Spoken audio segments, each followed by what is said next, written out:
नमस्कार, मैं हूं सिकता देव। देश के महानगर भारत का आईना है तो उसके छोटे शहर और कस्बे उसकी नब्ज। तो अगले आधे घंटे रखिए देश की नब्ज पर हाथ हमारे साथ। हमारा भारत में आज ग्राउंड रिपोर्ट। कहां है रिवॉल्वर बनाने की कॉटेज इंडस्ट्री और तबाह हो गया है एक चैंपियन का घर। छत्तीसगढ़ के उप मुख्यमंत्री टीएस सिंहदेव ने कहा कि केंद्र सरकार ने कभी छत्तीसगढ़ की अनदेखी नहीं की। यह बयान सिंहदेव ने प्रधानमंत्री नरेंद्र मोदी के सामने दिया जब पीएम छत्तीसगढ़ के दौरे पर थे। और ये बयान राज्य के मुख्यमंत्री भूपेश बघेल के ठीक उलट है, जो केंद्र सरकार पर अनदेखी का आरोप लगाते रहे हैं। विधानसभा चुनावों से ठीक पहले सिंहदेव का यह बयान कांग्रेस को असहज कर रहा है।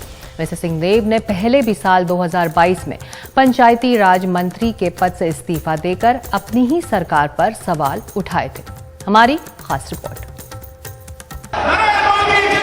छत्तीसगढ़ के उप मुख्यमंत्री टीएस सिंहदेव ने रायगढ़ में रेल परियोजनाओं के लोकार्पण के कार्यक्रम में पीएम नरेंद्र मोदी की जमकर तारीफ कर अपने ही मुख्यमंत्री और कांग्रेस के आरोपों पर सवाल खड़े कर दिए हैं। टीएस सिंहदेव ने मंच से कहा कि केंद्र सरकार कोई भेदभाव नहीं करती है।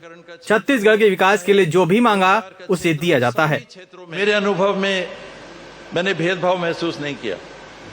राज्य से हम लोगों ने अगर काम किया और मांगा तो बतौर हक, बतौर एक साथी केंद्र सरकार की ओर से कभी हाथ तंग नहीं रहे।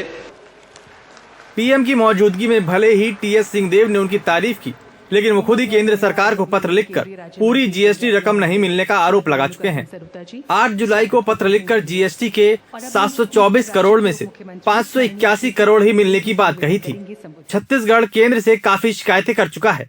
मुख्यमंत्री ने 7 सितंबर को केंद्र को धान का कोटा कम करने का आरोप लगाते हुए उससे बढ़ाने की मांग की। 9 सितंबर को कहा कि धान खरीद के केंद्रीय पूल में 6400 करोड़ का भुगतान नहीं हुआ।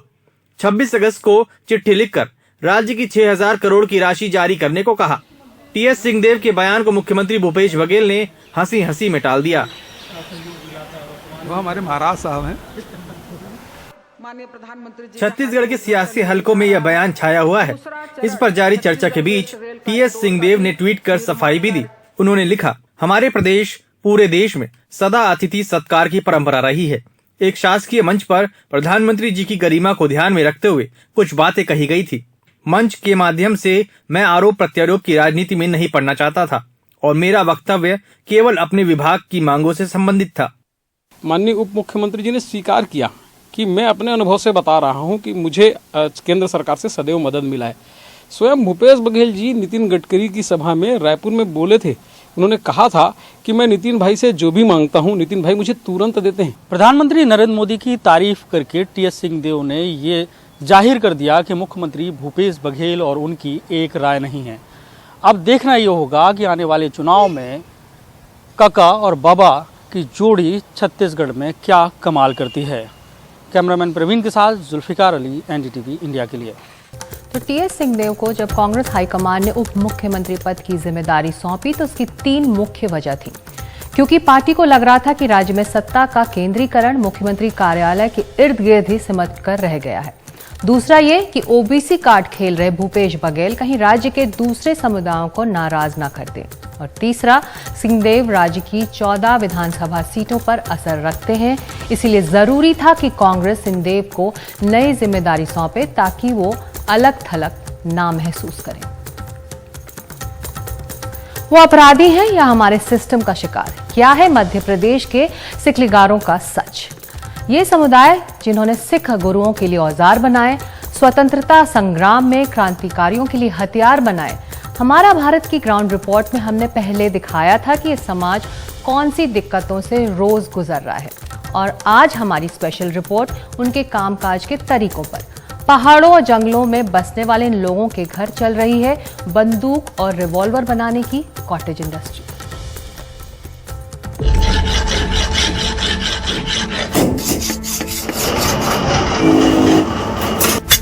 भी इसमें खटका नहीं है। इसको भट्टी में झालन लगा लेंगे।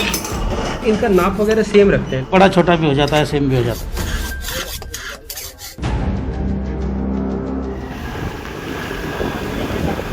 मध्य प्रदेश की राजधानी भोपाल से महाराष्ट्र की सीमा से सटे सेंधवा, बड़वानी, धार, खरगोन जैसे जिलों के गांवों में कभी गाड़ी, कभी पैदल, कभी बाइक से 400 किलोमीटर से ज्यादा का सफर।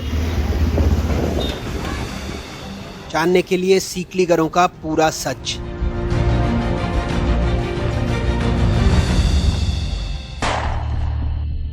महाराष्ट्र से लगे मालवा निमाड़ के 4 जिलों खरगोन, धार, बड़वानी, बुरहानपुर में लगभग 20 से 25 हजार सीकलीगर रहते हैं। उनके कई गांवों में अवैध हथियार कुटीर उद्योग की तरह बनते हैं। इस इलाके में हम पहुंचे दूसरे गांव में। वहां भी घर में भट्टी सुलगाकर देसी कट्टा बनाया जा रहा था। कच्चा माल तैयार होता है।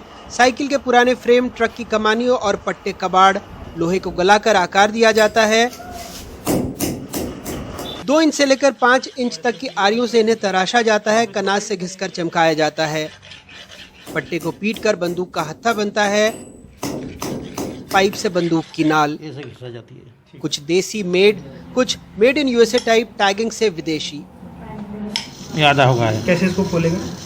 यहाँ तो खुलेगा ऐसे। यहाँ से खुलेगा। और लोड कहाँ से होगी? लोड अभी इसमें खटका नहीं है। खटका नहीं लगा। काम बाकी है। इस कुटीर उद्योग पर कार्रवाई भी लगातार होती रहती है।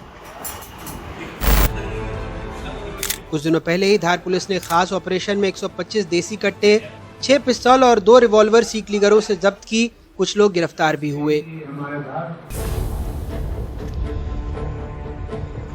कुछ दिनों पहले मध्य प्रदेश पुलिस की स्पेशल टास्क फोर्स ने एक डॉसियर बनाया था जिसके मुताबिक सीकलीगरों का कारोबार देश के कम से कम 19 राज्यों में फैला हुआ है। कई मामलों में सीकलीगरों पर गंभीर आरोप भी लगे। मसलन 2009 में डी कंपनी के शूटर की लखनऊ में यूपी एसटीएफ ने गिरफ्तारी की। उसे बीजेपी सांसद वरुण गांधी की हत्या की सुपारी मिली थी। आरोप लगा कि मथुरा के एक बिचौलिए के जरिए बड़वानी जिले के सीकलीगर से उसने पिस्तौल खरीदी। उसी साल सिमी पर बुरहानपुर में एटीएस कांस्टेबल सीताराम यादव की हत्या का आरोप लगा। आरोप था वो पिस्तौल भी सीकलीगरों ने बनाई। 2008 अहमदाबाद सीरियल ब्लास्ट में भी कुछ आरोपियों ने सीकलीगरों से पिस्तौल खरीदी थी। गैंगस्टर संतोष जाधव का नाम सिद्धू मूसेवाला हत्याकांड में सामने आया। आरोप था वो भी सेंधवा के सीकलीगरों से बंदूकें खरीद रहा था। एनआईए ने कुछ दिनों पहले इन इलाकों में छापा मारा था। इनपुट था कि सीकलीगर खालिस्तान समर्थकों, नक्सलियों और आतंकियों को हथियार सप्लाई करते हैं। हमारी जो कार्रवाई पिछले दिनों हुई है उसमें निश्चित तौर पे हमारे पूछताछ में पता चला है कुछ ऐसे लोग हैं, कुछ ऐसे गैंग इनके बन गए हैं जो लोग सप्लाई बाहर करते हैं। सीकलीगर खुद भी मानते हैं कि उनके समाज से कुछ लोग अवैध हथियार बनाते हैं, लेकिन आरोप लगाते हैं कि कई बार पुलिस बेगुनाहों को भी परेशान करती है। 10-20 लड़के तो जुड़े हुए हैं, तो वो पढ़े लिखे भी हैं, 8वीं 9वीं पढ़े हुए हैं। जब भी उनके लिए कोई रोजगार नहीं है, ना नौकरी मिलती है हम समाज को। हथियार जो शस्त्र बनाने का काम वो कर रहे हैं, इसलिए कर रहे हैं कि पेट पोषण के लिए सिर्फ। वैसे एक सच ये भी है कि हथियार तो सीकलीगर बनाते हैं, लेकिन हत्या हथियार से नहीं गोली से होती है। रतलाम रेंज के डीआईजी जिन्होंने सरकार को गोलियों पर बारकोड का प्रस्ताव भेजा है, कहते हैं गोलियों की पहचान से ऐसी कई पहचानें मिट जाएंगी। एनडीएल साइट में एक आर्म्स डीलर की अलग से कॉलम बनाया है जिसमें उनके कितने आर्म्स बिक रहे हैं ये डाला जाए, और दूसरा ये कि जिस आर्म्स लाइसेंसी को वो बेच रहा है उसमें भी वो जाकर दर्ज करे कि जैसे मान लीजिए कि आपको अनुराग द्वारी को उसने 25 राउंड बेचा है, तो एनडीएल साइट में आपके कॉलम में वो 25 राउंड कर दे, तो ऐसे इलीगल सेल्स बंद हो जाएगा। लाखों का सोना ले गए सीकलीगर। एनआईए की सीकलीगरों से पूछताछ। सिद्धू मूसेवाला की हत्या में सीकलीगर कनेक्शन। कुल मिलाकर सीकलीगरों की पहचान फिलहाल ये सुर्खियां हैं, लेकिन इन सुर्खियों से परे एक सच और भी है। संगीन सीकलीगरों का आधा सच है, सरकारी उपेक्षा भी आधा। दोनों सच को जोड़कर ही सीकलीगरों की समस्या को समझा जा सकता है और तभी सुर्खियां बदल सकती हैं, पूरा सच सामने आ सकता है। तो कई सारे बुनियादी जो दिक्कतें हैं उससे ये गांव जूझ रहा है। एक तरह से अपराधी होने का टैग लगा दिया गया है और इनकी मांग यही है कि कुछ बुनियादी सुविधाएं इनको मिल जाएं, रोजगार के साधन मिल जाएं, तो फिर गांव में जो भी 10-20 लड़के हैं वो इस काम में नहीं जुटेंगे और कुछ काम कर पाएंगे ताकि उनको कोई भविष्य में दिक्कत का सामना ना करना पड़े। पलसूद गांव से अपने सहयोगी मुनाफ और कैमरा पर्सन रिजवान खान के साथ अनुराग द्वारी, एनडीटीवी इंडिया। और सीकलीगढ़ समुदाय तक शिक्षा, बुनियादी सुविधाएं, सरकारी योजनाएं, विकास नहीं पहुंच पा रही। शायद वो दूर पहाड़ों जंगलों में रहते हैं, इसलिए रास्ता भटक जाती हैं। ऐसे में अगर वो रोजगार और नौकरी चाहें तो भी इस समाज को कैसे मिले?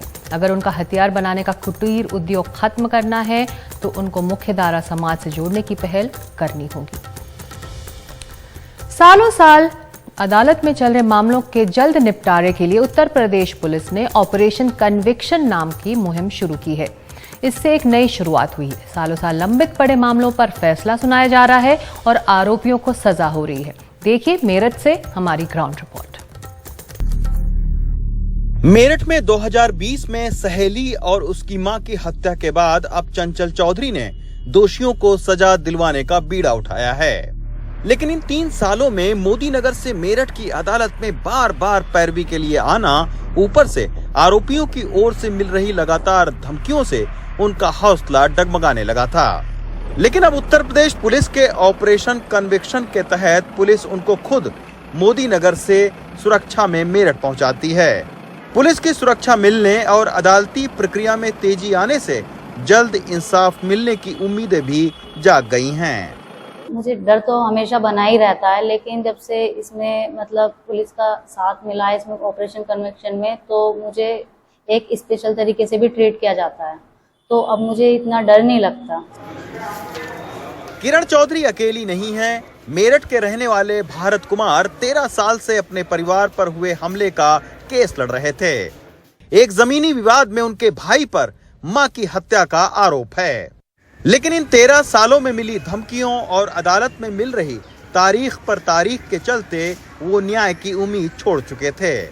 लेकिन ऑपरेशन कन्विक्शन के तहत अब कोर्ट की कार्रवाई में तेजी आई। सरकारी वकील और पुलिस का रवैया बदला और 2 महीने में ही मुख्य आरोपी को आजीवन कारावास की सजा सुना दी गई। बड़ी परेशानी उठानी पड़ी इसमें। शुरू में कोई कोऑपरेट नहीं कर रहा था, सरकारी वकील भी धमकाते थे। ऑपरेशन कन्विक्शन के तहत सिर्फ मेरठ जिले में 225 केस चुने गए हैं। इनमें से 110 मुकदमों में 2 महीने में ही कोर्ट ने फैसला सुना दिया है। लेकिन मेरठ ही नहीं, उत्तर प्रदेश के हर जिले में गंभीर अपराध में लिप्त अपराधियों को जल्द से जल्द सजा दिलाने की मुहिम चल रही है। खुद डीजीपी के निर्देश पर हर जिले में ऐसे अपराधों के 20-20 केस की लिस्ट बनाई जा रही है और कोर्ट में चार्जशीट दाखिल करने के 30 दिन के अंदर अपराधी को सजा दिलवाने की कोशिश है। यही नहीं, उत्तर प्रदेश पुलिस की वेबसाइट पर ऑपरेशन कन्विक्शन के लिए नया पोर्टल तक बना दिया गया है। हमें लाभ ये मिल रहा है कि जैसे जो केस में हमें लगता है कि अनड्यू डिले हो रहा है किसी भी कारण से, उसमें हम वहाँ पे कोर्ट में रिक्वेस्ट करके जज साहब से संबंधित जो पीओ हैं, प्रिजाइडिंग ऑफिसर हैं, उनसे बात करके और अनुरोध करके हम जल्द से जल्द डेट लगवा रहे हैं। अगस्त महीने में 20 वादों में हमने सजा कराई है हमारी टीम ने, और जिसमें जो चिन्हित मुकदमे भी जिसमें शामिल हुए हैं। ऑपरेशन कन्विक्शन के तहत कोशिश यही है कि महिला और संगीन अपराध जो धन और बाहुबल से लंबे खिंच रहे हैं, उनको जल्द सुलझाकर गुनाहगारों को सलाखों के पीछे पहुंचाया जाए।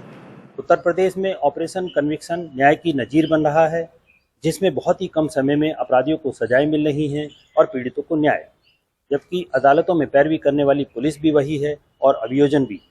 फर्क आया है तो सिर्फ जिम्मेदारियों को निभाने के तौर तरीके का, जो काबिले तारीफ है। मेरठ से श्याम परमार, एनडीटीवी इंडिया के लिए।